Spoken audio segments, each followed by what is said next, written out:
तो दोस्तों नमस्कार, एक बार फिर से स्वागत है आप सभी का मेरे इस यूट्यूब चैनल में। आज हम फिर एक बेहतरीन टॉपिक के ऊपर चर्चा करेंगे और आज का जो टॉपिक होने वाला है एक नई कंपनी के बारे में होने वाला है जो अभी-अभी जो है मार्केट में लिस्ट हुआ है। चलिए, कंपनी का नाम आपको मैं बता देता हूँ, विशाल मेगा मार्ट लिमिटेड।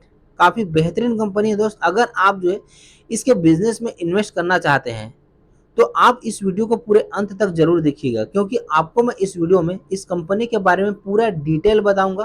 कंपनी करता क्या है, कंपनी का बिजनेस कैसा है, कंपनी जो है किस प्रकार से उस बिजनेस में प्रॉफिट कमा रहा है, कंपनी कहाँ-कहाँ बिजनेस कर रहा है, ये सब चीज़ के बारे में हम जो इस वीडियो में डिटेल में बात करेंगे। अगर आप जो है मेरे चैनल पे पहली बार आए हैं तो चैनल को सब्सक्राइब कर लीजिए, बेल आइकन को हिट कर लीजिए, ताकि इस प्रकार की बेहतरीन जानकारी आप तक आसानी के साथ और लगातार पहुंचती रहे। चलिए दोस्त, अगर हम वीडियो की शुरुआत करते हैं तो वीडियो की अगर बात करें तो विशाल मेगा मार्ट जो है सन 2001 में इनकॉर्पोरेट हुआ था और यह जो कंपनी है वो काफ़ी हाइपर मार्केट चेन के द्वारा अपने प्रोडक्ट्स को सेल करने का काम करते हैं और उनके पास काफ़ी वाइड रेंज ऑफ प्रोडक्ट है। मतलब काफ़ी डाइवर्सिफाइड प्रोडक्ट है, जिसको इन्होंने 3 कैटेगरी में डिवाइड किया है, जिसमें से पहला है अपैरल, दूसरा है जनरल मर्चेंडाइज और तीसरा है एफएमसीजी, जिसको आप जो है फास्ट मूविंग कंज्यूमर गुड्स के नाम से भी जानते हैं। तो काफ़ी बेहतरीन इसका जो है बिजनेस है। आपको और एक इम्पोर्टेंट चीज़ मैं बता दूं कि यह कंपनी जो है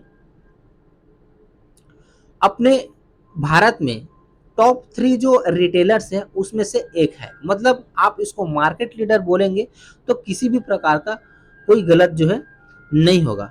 चलिए, अब हम जो है कंपनी के प्रोडक्ट पोर्टफोलियो की अगर हम बात करें दोस्तों, अपैरल में कंपनी के पास इन हाउस ब्रांड प्रोडक्ट जैसे कि T shirt, shirt, denim, ethics wear, inner wear और लेजर वियर, सभी एज के आपको प्रोडक्ट्स इसके पास मिलेंगे।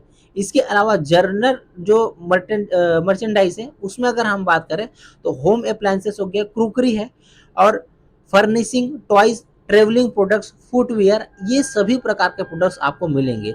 एफएमसीजी में अगर मैं बात करूं तो बिस्किट, नूडल, स्पाइसेस, सभी प्रकार के प्रोडक्ट। आपको बता दूं कि दोस्त, अगर आप जो है सुबह उठते हैं और रात को सोते हैं तो उसके बीच में जितने भी प्रोडक्ट्स आप यूज करते हैं वो सभी प्रोडक्ट्स आपको जो है इसके मॉल में मिल जाएगा।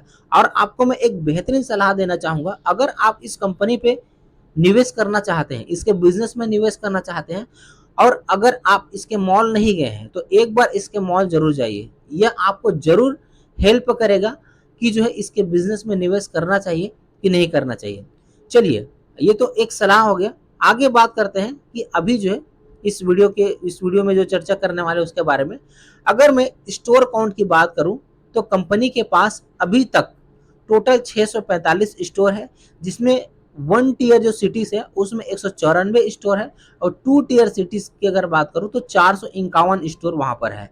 अगर हम जो है एवरेज स्टोर साइज की बात करें तो लगभग 18,000 स्क्वायर फीट में इसका जो है एवरेज स्टोर्स होता है और एवरेज रिटेल एरिया की अगर बात करें तो 11.49 मिलियन स्क्वायर फीट का इसका जो है एवरेज रिटेल एरिया है। दोस्तों, कंपनी के पास जो है ओन ब्रांड यानी कि खुद के ब्रांड का भी प्रोडक्ट है। इसके अलावा यह जो है थर्ड पार्टी का भी ब्रांड रखता है। और ओन ब्रांड्स की अगर मैं बात करूं तो कंपनी के पास जो है 26 ओन ब्रांड्स के प्रोडक्ट है, जिसको इन्होंने जो है इसको भी 3 कैटेगरी में जो है डिवाइड किया है। वही अपैरल, जनरल मर्चेंडाइज और एफएमसीजी की कैटेगरी पर जो है डिवाइड किया है। सबसे इंपॉर्टेंट चीज मैं आपको बता रहा हूँ कि यह कंपनी 73% जो रेवेन्यू है वो अपने ओन ब्रांड से जनरेट करता है, तो ये काफी अच्छी बात है। और इनके ओन ब्रांड्स पर 19 ब्रांड्स ऐसे हैं जो कि 100 करोड़ सेल को पार कर जाता है। इसके अलावा जो है 6 ब्रांड इसके ऐसे हैं जो कि 500 करोड़ के सेल्स को पार करता है। तो ये काफ़ी बेहतरीन और काफ़ी अच्छी बात है। स्ट्रॉन्गनेस को आपको जो है दर्शाता है कंपनी का, जो काफ़ी काफ़ी स्ट्रॉन्ग मतलब मजबूती को आपको जो है पेश करता है। इस प्रकार का इसका जो प्रोडक्ट रेंज है। सबसे इम्पोर्टेंट चीज एक और है कंपनी का, ये थर्ड पार्टी मैन्युफैक्चरिंग करता है। आपने बिग बाजार का नाम सुना होगा दोस्तों, ये रिटेलर बिजनेस पर है। तो बिग बाजार ने क्या किया था, वो खुद मैन्युफैक्चरिंग करने का प्रयास किया था अपने हर प्रोडक्ट को, जिसके वजह से वह कंपनी जो है आज मार्केट में आपको दिखाई नहीं दे रहा है, बंद हो गया है उसका जो मार्केट चेन है। लेकिन दोस्त, इनका यह जो कंपनी जो है अपना जो प्रोडक्ट्स का मैन्युफैक्चरिंग है वो थर्ड पार्टी वेंडर से कराता है। आपको बता दूं इसके पास 839 वेंडर्स हैं जो कि नॉन एक्सक्लूसिव एग्रीमेंट के अंतर्गत जो है काम करता है। दोस्तों इनके जो प्रोडक्ट्स डेवलपमेंट है, जो प्रोडक्ट्स ये डेवलप करते हैं वो मार्केट के डिमांड के अनुसार, मार्केट के ट्रेंड के अनुसार और कंज्यूमर के प्रेफरेंस के अनुसार जो है प्रोडक्ट का मैन्युफैक्चरिंग करते हैं। और इसके जो मैन्युफैक्चरिंग जब किया जाता है तो इसके क्वालिटी पर और अफोर्डेबिलिटी पर, इस पर काफ़ी जो है ध्यान दिया जाता है। और वेंडर का जो मैन्युफैक्चरिंग करने के लिए जब बोला जाता है तो वो कंपनी के गाइडलाइन के अनुसार ही, जो कंपनी के गाइडलाइन के अनुसार ही प्रोडक्ट का मैन्युफैक्चरिंग करते हैं। और जो डिटरमाइन प्राइसिंग रहता है उसके आधार पर ही वो क्वालिटी को कंट्रोल करके प्रोडक्ट का मैन्युफैक्चरिंग करने का काम करता है। दोस्तों कंपनी का जो बिजनेस मॉडल है वो हब एंड स्पोक मॉडल है। इसके बारे में डिटेल में तो नहीं बता पाऊंगा क्योंकि वीडियो काफ़ी लंबा हो जाएगा। अभी हमें कंपनी के बारे में डिटेल में जानना है, हब उसके बारे में आपको मैं बाद में बताऊंगा।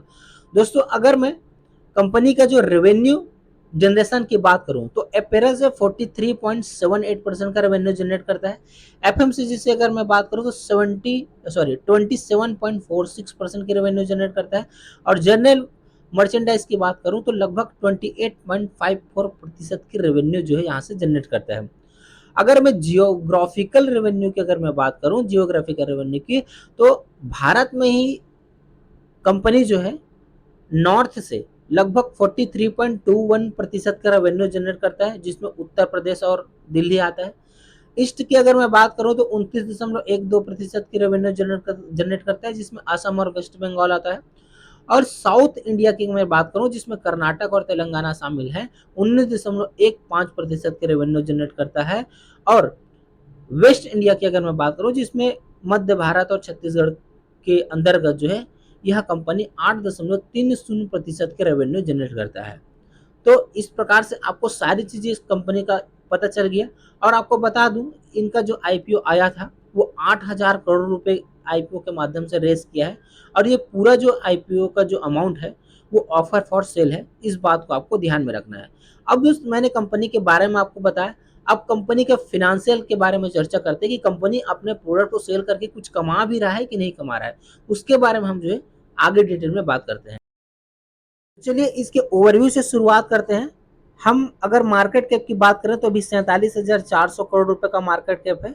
आज कंपनी के शेयर में 6% का गिरावट देखने को मिला था जिससे अभी करंट शेयर प्राइस 105 रुपए है। 52 वीक हाई की अगर अभी बात करें, अभी लिस्ट होने के बाद कंपनी 116 रुपए का हाई लगाया है और लो की बात करें तो 104 रुपए का लो लगाया है। कंपनी का जो शेयर का लिस्टिंग प्राइस था वो 74 से 78 रुपए था। तो आपको काफी बेहतरीन लिस्टिंग गेन जो है इस कंपनी पर मिला है अगर आपने आईपीओ में अप्लाई किया था और अगर आईपीओ का अलॉटमेंट आपको हुआ था तो। अभी स्टॉक की पी थोड़ा सा आपको हाई नज़र आएगा क्योंकि जो है काफ़ी मतलब जो है आपको अभी काफ़ी हाई मतलब गेन मिला है, इसी वजह से आपको जो है इसका स्टॉक का पी भी आपको काफ़ी हाई यहाँ पर नज़र आ रहा है। 105 का पी स्टॉक का दिखा रहा है। आरओसीई की बात करें तो 11.4% का है। आरओई की बात करें तो 8.41% का है। तो आरओसीई तो ठीक ठाक है, थोड़ा सा डबल डिजिट पर है, लेकिन आरओई पे कंपनी को सुधार करने की जरूरत है। यह अभी जो है सिंगल जो है डिजिट पर नजर आ रहा है। ऑपरेटिंग प्रॉफिट मार्जिन काफी ठीक ठाक है, 14.3% का है। अर्निंग पर शेयर 1 रुपए का है, इसको भी अभी थोड़ा सा कंपनी को इम्प्रूव करना पड़ेगा। कंपनी में डेट की अगर बात करें तो 4,900 4,000 सॉरी 1,409 करोड़ रुपए का कर्जा है कंपनी के पास। इसके अगेंस्ट में कंपनी के पास 1,390 करोड़ रुपए का रिजर्व है। तो लगभग डेट फ्री ही है, ज़्यादा जो है इस पे कर्जा नहीं है कंपनी के पास। जो अगर हम डेट टू इक्विटी रेशियो देखेंगे तो 0.24 का है। तो आप डेट फ्री मानेंगे तो कोई गलत नहीं होगा। अगर हम 3 साल के इनका प्रॉफिट ग्रोथ देखेंगे दोस्तों 56.4% का 3 साल में प्रॉफिट ग्रोथ किया है। और इसी के साथ अगर हम सेल्स ग्रोथ देखेंगे तो 26% का इनका जो है सेल्स ग्रोथ रहा है लास्ट 3 साल में। तो ये काफ़ी बेहतरीन ग्रोथ है, कोई खराब आप जो यहाँ से नहीं बोल सकते। अगर आप क्वार्टरली रिजल्ट के ऊपर ध्यान देंगे तो यहाँ पर सितंबर टू सितंबर क्वार्टर का रिजल्ट अभी आपको नजर आ रहा है। तो पिछले साल सितंबर क्वार्टर में 4,219 करोड़ का सेल किया था और इस साल 2024 के सितंबर क्वार्टर में 5,033 करोड़ का सेल किया है, मतलब इम्प्रूवमेंट है। काफ़ी बढ़िया जो है इम्प्रूवमेंट है। इसी प्रकार से इनके जो नेट प्रॉफिट की बात करेंगे तो पिछले साल सितंबर में 195 करोड़ रुपए का सेल किया था, जो कि इस साल के सितंबर में बढ़ करके 254 करोड़ रुपए हो गया है। तो यहाँ पर भी आपको काफ़ी बेहतरीन ग्रोथ नजर आएगा। चलिए इसके प्रॉफिट लॉस सेगमेंट में जा करके हम इसका 4-5 साल का ट्रैक रिकॉर्ड चेक कर लेते हैं। तो हम 4-5 साल का ट्रैक रिकॉर्ड देखेंगे तो सन 2020 के फाइनेंशियल ईयर में 4000 करोड़ रुपए का सेल्स किया था। 2021 में 4450 करोड़ 52 करोड़ रुपए का सेल्स किया है। 2022 में बात करें तो 5589 करोड़ का सेल्स किया है। 2023 में बात करें तो 7586 करोड़ का सेल किया है। 2024 की फाइनेंशियल ईयर में बात करें तो 8912 करोड़ रुपए का सेल्स किया है। मतलब कंपनी का सेल्स लगातार लगातार बढ़ रहा है और कंपनी का प्रॉफिट, ऑपरेटिंग प्रॉफिट मार्जिन भी जो है मेंटेन है 14-15% तक। तो यहाँ पर भी कोई जो है गड़बड़ी कहीं से भी जो है आप हमें जो है नज़र नहीं आता है। अब नेट प्रॉफिट पे भी आप नज़र डाल लेंगे तो नेट प्रॉफिट भी इनका शानदार तरीके से बढ़ा है, जैसे कि 114 करोड़, 119 करोड़, 203 करोड़, 321 करोड़ और 462 करोड़। तो लगातार बढ़ते जा रहा है, मतलब बिजनेस इनका काफ़ी बेहतरीन तरीके से चल रहा है। वही मैं बोल रहा हूँ दोस्त, अगर आपको इस पे इन्वेस्ट करना है तो आप एक बार इसके मॉल को जरूर विजिट करके आइएगा। काफ़ी भीड़ रहता है, काफ़ी बेहतरीन जो है आपको नज़र आएगा कि क्या प्रोडक्ट सेल हो रहा है।